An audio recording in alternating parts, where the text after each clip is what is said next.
Okay,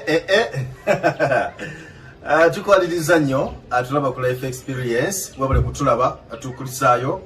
mu Christmas era tutuno twolekera okumala ku mwaka tubuzenda ku ntonotono okulaba nga tuyingira omwaka gwa 2022. So tukwaliriza nnyo tuze tuwaye tunyimye emboozi tutulirese tulabe otunzo okuligusa so berako tovaako bwe subscribe nganga genda wa subscribinga nyiga akade osobola okufuna ne videos endala emboozi zonna zetuleta osobola okuzifuna obulungi naye ndoze kasokere wa mukyala nava mwaga kuchusa order ladies first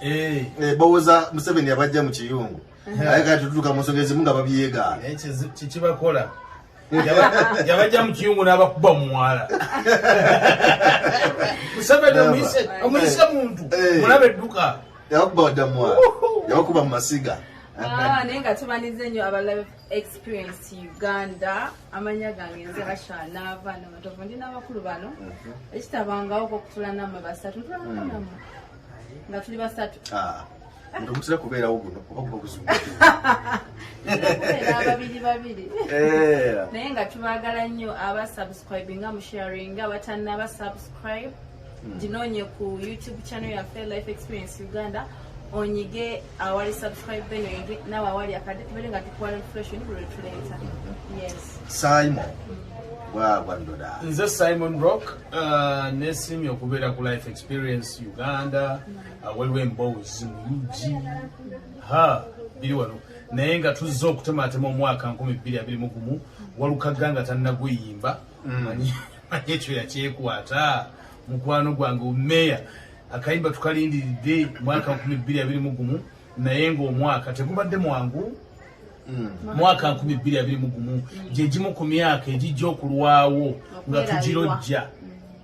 omanyi ekintu kino kye tuyiseemu mu 2020 twamutandika nga tuli basanyufu hayipu ngeri waggulu nnyo kuba nzijukira zaalinga ennaku z'omwezi 8 nga tuli awo twalina longi gye twali tuteeseteese 8 twali ku Freedom City naliyo ne Rema olunaku lw'abakyalo ogwo nga tutandika 2022 kati tuva ku Freedom City waliwo shows awo ze twali tugenda okuba mwe mwali neya mukwano gwange ono driver wamwe ku Sapiensia ya Bigasa actually nzikuya zaalinga 16 tuba tuli mu rehearsals kuba show ya Bigasa yali yakubawo ng'ennaku z'omwezi 2 then nga 18 sokolindeko oyo 2022 oba 2019 kujira 2022 gwe twogerako kwa gwali gwa kusatu mu ennaku z'omwezi 18 president Yoweri Kaguta Museveni naggalawo eggwanga Uganda n'atusindika tulowooza nti kyakusaaga kuba naye bwe yajja natugamba nti ewiikaawo nga 2 tusooke tulabe embiri eno nga bwe n'atambula kumba agenda okutunyiga nekibeeramu awo ng'ekyolwali yali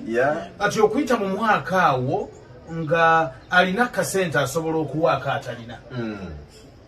nekibanga ekinatambula era abantu batuwa sente tetwegaana ebiseera ebyo mwateekako weight abasajja bagejja wano nabalaba tumalako 2 kati muzeeyi atulimba nti agenda kutuggula kati newaddawo embeera eyo eyinga ey'okutuggula naye nga ale tewali kutuggula tutandika 2021 abadde wa kibooko awo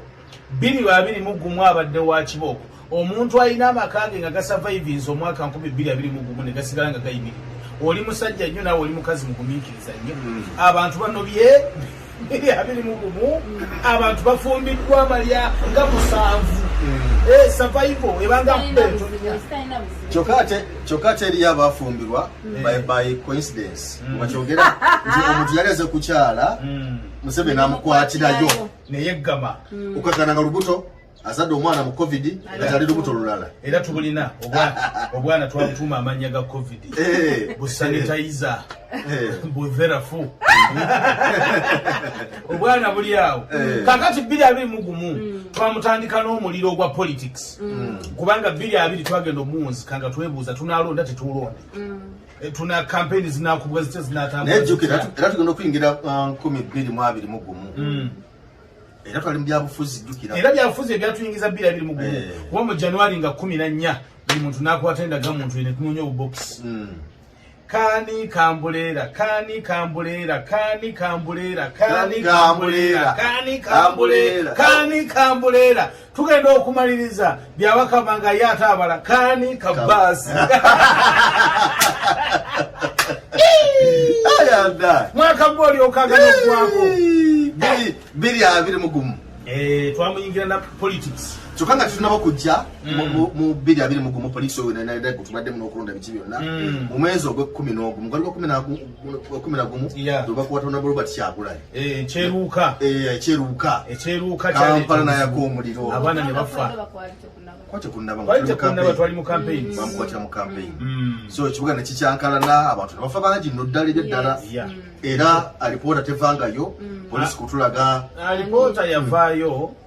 n'omukulembeze w'eggwanga n'avaayo naye nga yentoofo n'alaga anti kakati alipoota efulumye yeba entuufu ate etaafuluma gyoyagala ogamba nti yentuufu olina entuufu taata ogiwe nanga ati tusomere taata wakuŋŋaanya eyiyo naye ekisinga okuluma nti omanyi bw'oba nga oli mukulembeze wa ggwanga tubaamu ebigambo byetukusuubiramu nti bw'obyogera bwojja bisitiikingako bannaffe abanyankole balina olugero lwabwe olugamba nti nyineeka n'ahinduka kitabo takahinduka mu Luganda kyekiti ekyo beŋŋambye balutegedde n'abaganda balina olwabwe Semaka akyukira mu buliri takyuka ku lulimi Semaka kyaba ayogedde tekikyuka kati kyemugamba nti olugero lugasa nnyo basayidi eri kwabbo tebaali lwekanze kuba lugero kati mwe mulwekanze Semaka okukyukira mu buliri mukyekanze kati gwe tokyukangako kale sebo njuka so muzeeyi family z'abantu abaafuna obuzibu mu ssaga eyo yavaayo n'azisuubiza compensation naye n'okutuusa na leero mbalaba nga bagezaako tebafunanga kuyambibwa tebafunanga kuddibwamu family z'abantu abo baafuna obuzibu abantu baafiirwa abantu baabwe abamu baafuna obulema obw'obulamu abalala tebamanyi butya bwe balitambuza bulamu bwabwe na family zaabwe so tuzze kutematema mu mwaka temutuzza ate muguli okay diri abiri mugumu twamutandika na kalulu akalulu akagenda okumaliriza nga kaanisa abantu be twali tulowooza nti banene ne kabakozza ne kabagwereza ng'omusubbaawa ne baggwerawo ddala abamu ne ku ssaawa yaliyo tebaddanga ngulu era batambula tusiiba nabo saagala kumenya nnyo mannya g'abantu naye tusiiba nabo n'obalabanga mu butuufu nakati ekiwuggwe kikyamulimu nga batambula tebabitegeera ababaka be twali tusuubidde okuba nti baali b'amaanyi ababaka nga Sempijja ogamba nti Sempijja bamupya akalulu kyasasamaza eggwanga akujja okugamba nti Rosemary Senninde Wakiso nti babya akalulu musajja w'ebyenjigiriza ebya waggulu muyingo okumugamba nti bamukubya akalulu Basaida Bumba okubagamba nti babakubya akalulu musajja wono ow'emukono Kibuule waliwo figures mu politics zitwali tutalowoozaako nti ziyinza okukuba vice president w'eggwanga akalulu okimanyi bakuba Museveni okutandikira kale ye naye okutandikira ku kale kuye manya okutandikira ne wansi we oba mpaka wasimirandira n'abaliyo abamu bekangabiriza bwekangabiriza but they know the truth nti akalulu kaali kamaanyi nnyo era Mukama yakusaasira ne kaggwa waliwo akayimba k'abaana b'ebudde okanywera nti omwaka gw'2016 kaali kasambyako naye nagwo gwalyoka ne gusambyako ne gutuuka era ne kiggwa up to now 2021 abantu abamu bakyalemye okukkiriza who won ani yawangula ku bwa pulezidenti w'eggwanga Uganda aliko anti biba bibiri waliwo awangula n'alangirirwa nga bw'okyabira bwe kibadde kati ekawuyunga gye tuba tukozesanga ekyokulabirako nti waliwo eyawangula n'eyalangirirwa kaakati oba ako kabonero kakungulu akatono akalabika naye oyo yali entandikwa ya 2021 bwe twamuvaamu bwe tuti twajja ne tufuna ekyekanga ekirala ekyekango kya Kadaaga okuba nga takyali sipiika w'eggwanga Uganda kyali kyekango kinene Kadaaga okuba nti ani Madam Kadaga okuvaako kumujjako kuyale kubwa speaker bali mai balonda kwali kulonda naye Kadaga waliwo entebe gy'obeeramu nga yiyo nga gwe toyinza na kubitegeera kiringa keera ku makya abaana abadde bakuyita taata ne batandika kuyita mayanja nga gwe wakimanyiira badde nga tesigwa wekka n'abantu b'okulembera kati Kadaga simanyi bukyanga atuula mu paalamenti simanyi yali agitudde nabo n'abaka ba paalamenti bennyini abasinga obungi nga balowooza nti Kadaga yiwaago si wakuvaawo era naye wamulaba nga of course yayingira akalulu ng'NRM akimanyi temuwagira naye ate nga NRM yeyina ababaka abangi mu paalamenti naye nga tasobola kukitegeera nti tebagenda kumulonda nga yamanyi ye maama paalamenti bintu bikyuka n'okutuusa na leero simanyi buti ate n'olusoka omwaka lugende koza amanyage yani Dr. Kizito Patrick. Okay, Dr. Kizito Patrick wali mu munoonyeeko namba y'essimu yiyo ku screen mukubireko ng'olina endwadde zonna ezikutawaanya weetaaga okufuna mu booster ekiseera kye tulimu waliwo obulwadde buno obw'ekisenyiga sinnagambako nti ajjanjaba covid naye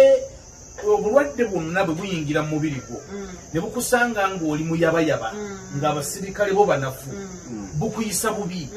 abantu bangi bawangadde n'obulwadde ne butabayisa bubi nga balala simply because